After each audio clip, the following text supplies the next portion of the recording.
Said bin Zaid al-Adawira merupakan kelompok sahabat yang memeluk Islam pada masa-masa awal, sehingga ia termasuk dalam kelompok As-Sabiqunal Awalun. Ia memeluk Islam bersama istrinya, Fathimah binti Hattab, adik dari Umar bin Hattab. Sejak masa remajanya di masa jahiliyah, ia tidak pernah mengikuti perbuatan-perbuatan yang umumnya dilakukan oleh kaum Quraisy, seperti menyembah berhala, bermain judi, minum minuman keras, main wanita dan perbuatan nista lainnya. Sikap dan pandangan hidupnya ini ternyata diwarisi dari ayahnya, Zaid bin Amru bin Naufal. Sejak lama Zaid bin Amru telah meyakini kebenaran agama Ibrahim, tetapi tidak mengikuti agama Yahudi dan Nasrani yang menurutnya telah jauh menyimpang dari agama Ibrahim.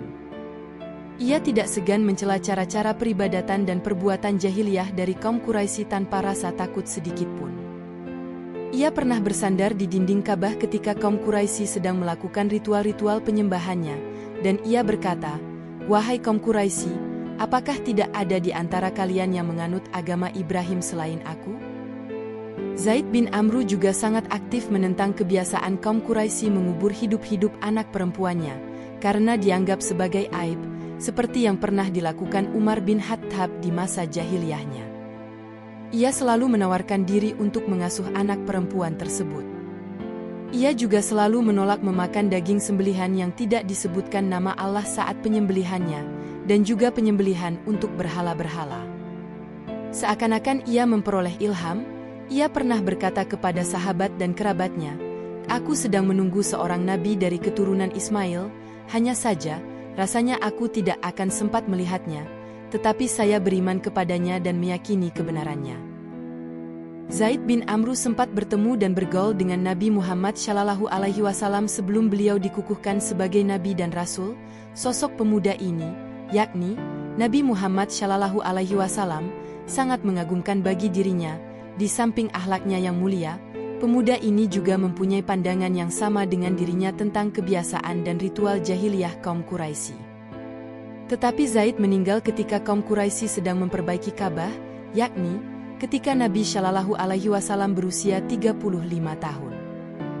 Dengan didikan seperti itulah Said bin Zaid tumbuh dewasa, maka tak heran ketika Nabi SAW menyampaikan risalahnya, ia dan istrinya langsung menyambut seruan beliau. Tak ada ketakutan dan kekhawatiran walau saat itu kaum Quraisy melancarkan siksaan yang tak terperikan kepada para pemeluk Islam, termasuk Umar bin Hattab, kakak iparnya sendiri yang merupakan jagoan duel di pasar Uqadz. Hanya saja ia masih menyembunyikan keislamannya dan istrinya. Sampai suatu ketika Umar yang bertemperamen keras itu mengetahuinya juga. Ketika itu Said dan istrinya sedang mendapatkan pengajaran Al-Quran dari sahabat Habbab bin Arats, tiba-tiba terdengar ketukan, atau mungkin lebih tepat gedoran di pintu rumahnya. Ketika ditanyakan siapa yang mengetuk tersebut, terdengar jawaban yang garang, "Umar." Suasana khusyuk dalam pengajaran Al-Quran tersebut menjadi kacau. Habbab segera bersembunyi sambil terus berdoa memohon pertolongan Allah untuk mereka. Said dan istrinya menuju pintu sambil menyembunyikan lembaran-lembaran mushaf di balik bajunya. Begitu pintu dibuka oleh Said, Umar melontarkan pernyataan keras dengan sorot mata menakutkan, "Benarkan desas-desus yang kudengar, bahwa kalian telah murtad?" Sebelum kejadian itu, sebenarnya Umar telah membulatkan tekad untuk membunuh Rasulullah. Kemarahannya telah memuncak karena kaum Quraisy jadi terpecah belah, mengalami kekacauan dan kegelisahan. Penyebab kesemuanya itu adalah dakwah Islamiyah yang disampaikan Rasulullah.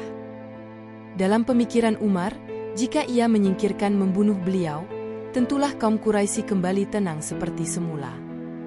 Tetapi di tengah perjalanan, ia bertemu dengan Nuaim bin Abdullah yang memberitahukan kalau adiknya, Fathimah dan suaminya telah memeluk Islam. Nuaim menyarankan agar ia mengurus kerabatnya sendiri saja, sebelum mencampuri urusan orang lain.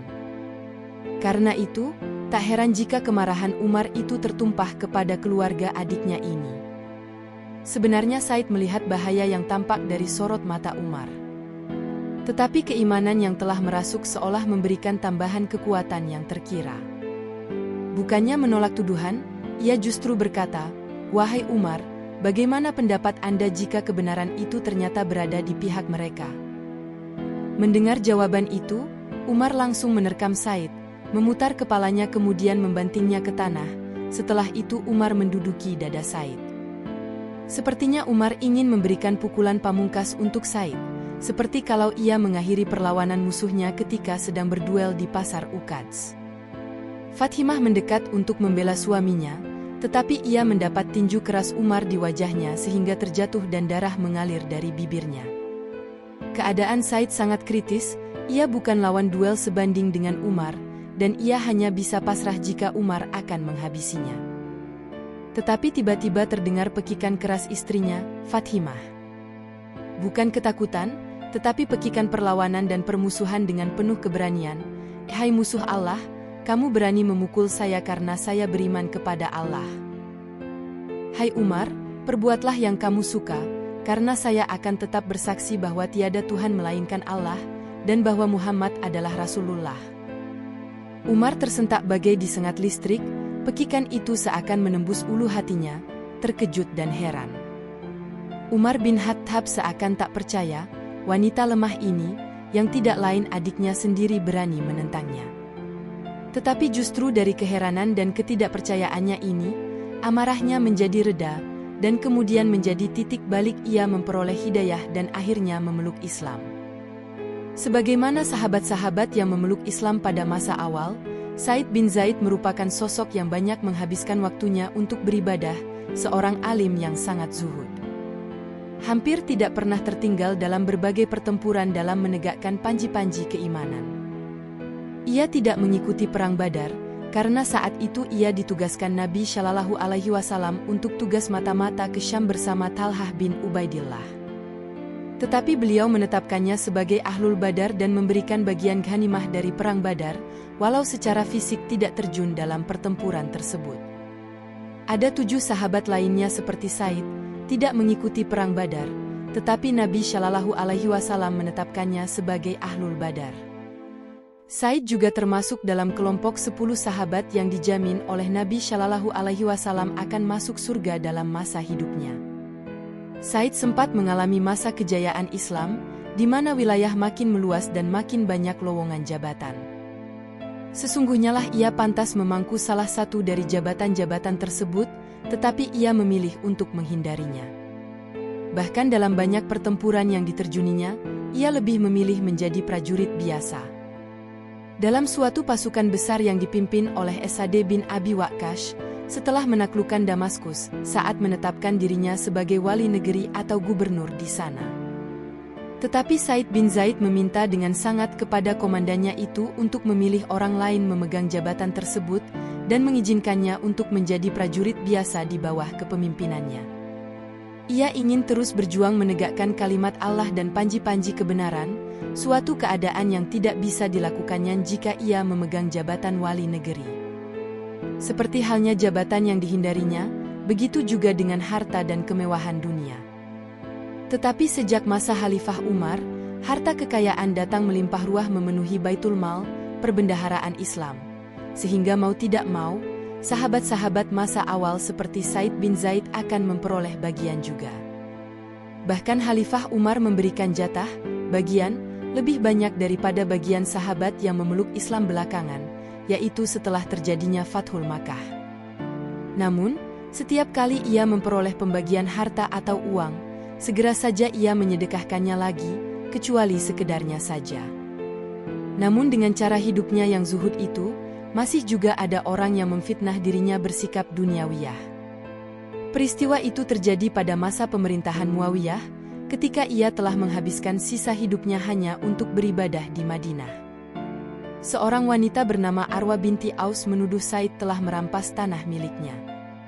Pada mulanya Sa'idi tidak mau terlalu peduli atau melayani tuduhan tersebut, ia hanya membantah sekedarnya dan menasehati wanita itu untuk tidak membuat kedustaan. Tetapi wanita itu tetap saja dengan tuduhannya, bahkan ia melaporkan kepada gubernur Madinah. Marwan bin Hakam, gubernur Madinah yang masih paman dari Muawiyah, atas laporan Arwa bin Aus itu memanggil Said untuk mempertanggungjawabkan tindakannya. Setelah menghadap, Said membantah tuduhan itu, ia berkata, "Apakah mungkin aku menzalimi wanita ini, yakni merampas tanahnya? sedangkan aku mendengar sendiri Rasulullah Shallallahu Alaihi Wasallam bersabda, barang siapa yang menzalimi seseorang dengan sejengkal tanah, maka Allah akan melilitnya dengan 7 lingkaran bumi pada hari kiamat kelak. Said memang meriwayatkan beberapa hadis Nabi Shallallahu Alaihi Wasallam, termasuk hadis yang dijadikan hujahnya itu.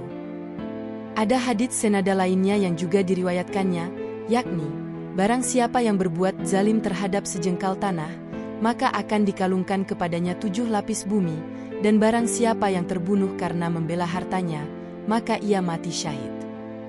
Kemudian Said berbalik menghadap kiblat dan berdoa, Ya Allah, apabila dia, wanita itu, sengaja membuat-buat kebohongan ini, janganlah engkau mematikan dirinya kecuali setelah ia menjadi buta, dan hendaklah engkau jadikan sumurnya sebagai kuburannya. Beberapa waktu kemudian Arwa binti Aus menjadi buta, dan dalam keadaan seperti itu ia terjatuh ke dalam sumur miliknya sendiri dan mati di dalamnya. Sebenarnya saat itu Said berdoa tidak terlalu keras, tetapi beberapa orang sempat mendengarnya. Mereka segera saja mengetahui kalau Said bin Zaid dalam kebenaran, dan doanya makbul. Namanya dan kebaikannya jadi semakin dikenal, dan ia banyak didatangi orang untuk minta didoakan. Seperti halnya jabatan dan harta kekayaan, keterkenalan atau popularitas juga tidak disukai oleh Said bin Zaid ini. Walaupun ia sebagai sahabat As-Sabiqunal Awalun, selalu berjuang dan berjihad di jalan Allah setiap kali ada kesempatan, dan menghabiskan waktu dengan ibadah ketika sedang menggantungkan pedang. Bahkan telah dijamin masuk surga oleh Rasulullah Shallallahu Alaihi Wasallam ketika masih hidup bersama hanya 9 sahabat lainnya.